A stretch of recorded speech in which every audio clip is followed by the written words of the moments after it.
Hello. In the Crown of Aragon 639 years ago, it was March 3rd, 1387. My name is Jonathan Seyfried. I'm a PhD candidate in history at the University of New Mexico. And this is the Historian's Notebook, a podcast about how history gets made. Season 1 is titled Multcora Companiona. We're looking at a document from each day of the first year of the reign of King Joan I of Aragon and Queen Violant de Bar. Let's begin today's document.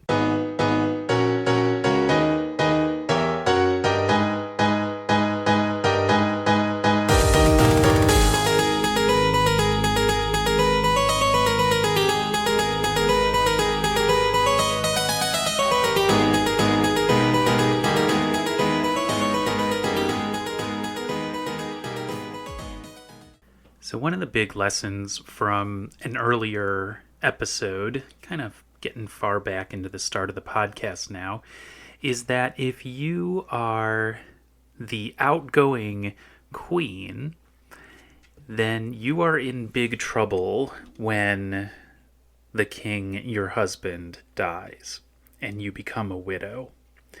So Sibylla had fled before Pere's actual death, when it became clear that Pere the Ceremonious, Joan's father, was not going to recover. She fled. And this is because she had cultivated a very, very poor relationship with Joan and especially with Violant. Now today we have a document that is in the Commune et Curie register for Violant.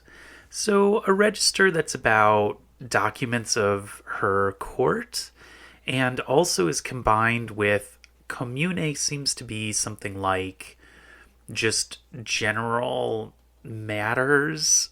That does not sound like a good description. I'm going to have to dig in a little bit more on what commune registers mean. But this document is in response to a request from a draper named Francisco Martina. The name Francisco Martina is at the very bottom of folio 134V, and at the top of folio 135R, we see a descriptor for him. The paleography and the Latin make it a little... Well, the paleography is not too bad.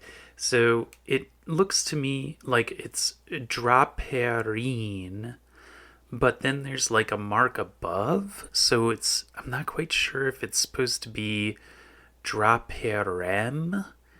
But anyway, it's definitely some reference to the profession of draper, which is somebody who deals in textiles, and I've been trying to work out exactly how much more specific we can get. Is it a textile dealer, like a merchant? Is it somebody who does additional work, like could be a tailor or could be some kind of clothier? It's not clear. So Francisco Martina appealed to Violant. Why? Well, the content of the letter gets into that, and it has to do with the former queen, Sibylla. So, what happened was that somebody who was indirectly connected to Sibylla through her brother, that rascal Bernat de Fortia, someone had given this draper, Francisco Martina, some money. Quite a lot of money, in fact. It looks to be something like 2,600... Wait a second. Hold on. It's 2,400... No, is it 26? Oh my goodness. my Latin numbers are getting all messed up. Hold on just a second. So the amount is, 24,200 solides. That is a lot of money. And that was what this draper received from somebody named Guillem Piru, who's identified here as of the house de Domo, of the house of Bernat de Fortia. So the draper was given thousands of solides, and this took place in November of the previous year, I think. So, or maybe there was just like a earlier request made to Queen Sibylla in November of the previous year, but in line 16 of folio 135R, we have the date of the 13th of November of the year prior. Okay, so there's a lot of players in this little episode, and there's a lot of money, but in the end, it seems quite clear that Violant rules in favor of the draper, and basically says the draper does not have to pay, and that her treasurer is to enforce this. And somehow Sibylla's treasurer was also involved, or maybe maybe the draper went to the treasurers first, because both treasurers are mentioned. Sibylla's treasurer, whose name is Johann Kalot, and then Violant's treasurer is actually the addressee of this document, Alazar Golov, the Jewish treasurer for Violant.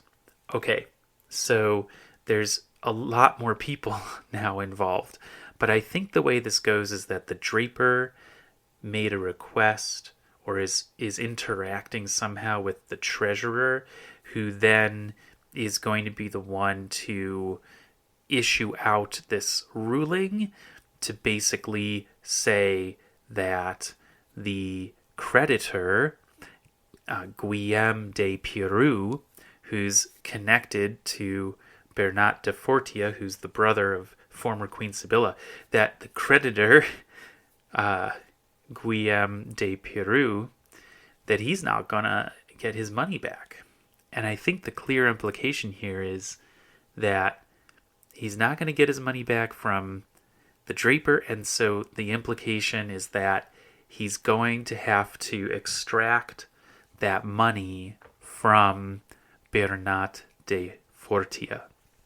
So basically, there's a lot of twists and turns in the story of this money, and I don't know what justification the draper has for saying, I just don't want to pay it back.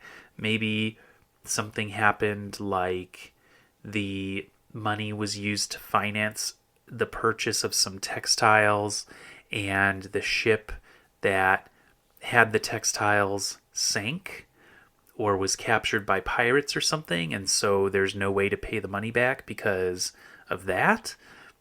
But I mean, then we would probably have that mentioned. We'd have something about a shipment mentioned in the document, and I don't see anything like that here.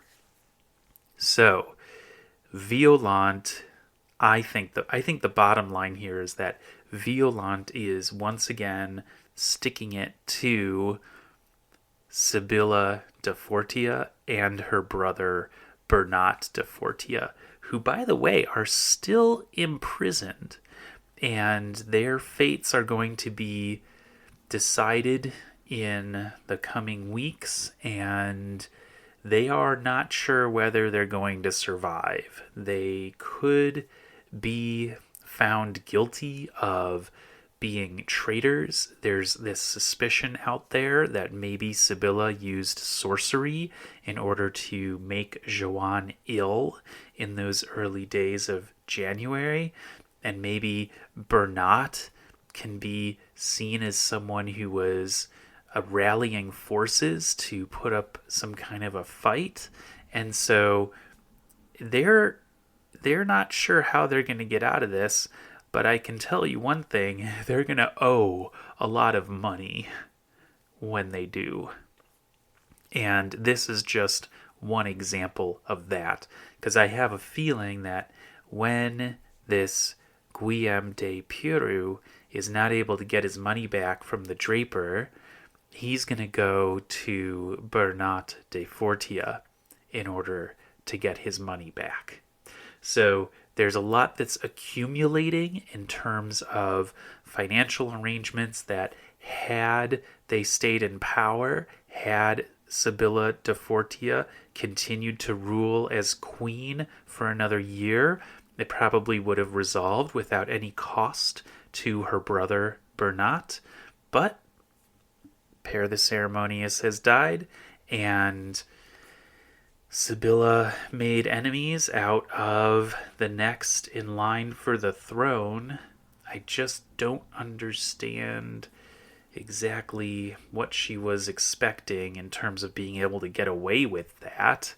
But sometimes you're kind of put on the defensive. I would guess that Sibylla's perception was something more like she had to defend her own honor and was in competition with Violant on a number of fronts in terms of status and such.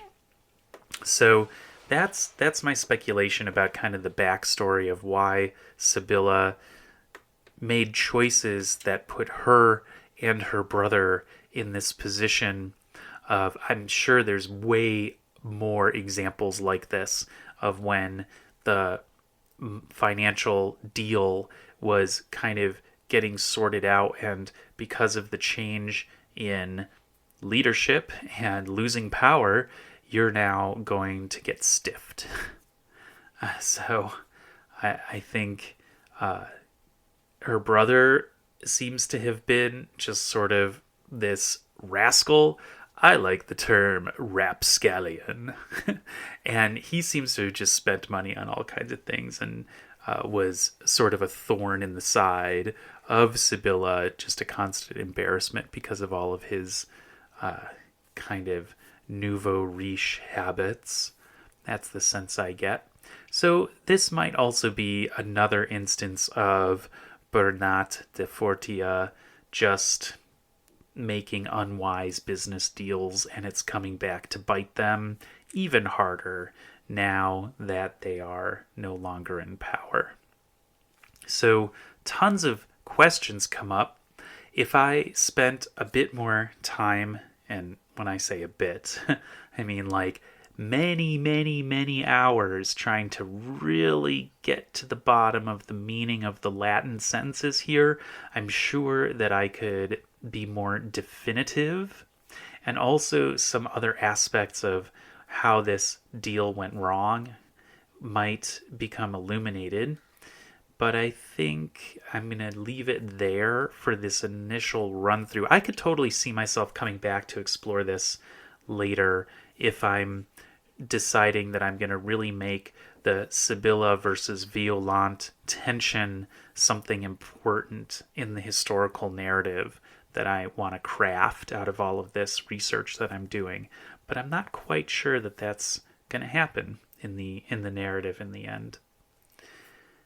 One last thing, I want to verbally acknowledge that I did my usual Gemini plus Claude routine with this, where I had Gemini do an initial transcription, then Claude had a transcription, and then had Claude try to reconcile them. I really like what's happening there, and if you go to the website for today's document, what you'll see is that Claude's output is, I think, really useful in that Claude is, I've been able to set up a project in my Claude account that makes it so that the same instructions are applied again and again, and Claude knows that I want it to surface ambiguities and not hide them. And so there's lots of footnotes in Claude's translation of this document and transcription. Claude is surfacing questions in a way that I approve of in terms of historical method. So it seems to be going well. I think the initial output by Gemini was a little weird and subpar, but sometimes Gemini is great and sometimes it's just striking out. So take a look at some of the AI chatbot reporting and see what you think about how all of this is being analyzed, both by me and by the bots. And yeah, definitely an interesting new use of technology to try to just get a foothold in what the documents are about. And sometimes you can get some interesting conclusions, but they're always provisional until you can do the hard work of really being sure of that Latin transcription and translation. Thanks for listening to this episode of The Historian's Notebook, Season 1, Molt cara compagnona. If you are leaving with more questions than you arrived with, I've done my job. Remember, the motto of The Historian's Notebook is dissatisfaction guaranteed. Visit the website to see an image of today's document and additional show notes, and listen again tomorrow to hear about the next day in the first year of the reign of King Joan I of Aragon and Queen Violant de Bar. In the meantime, take care.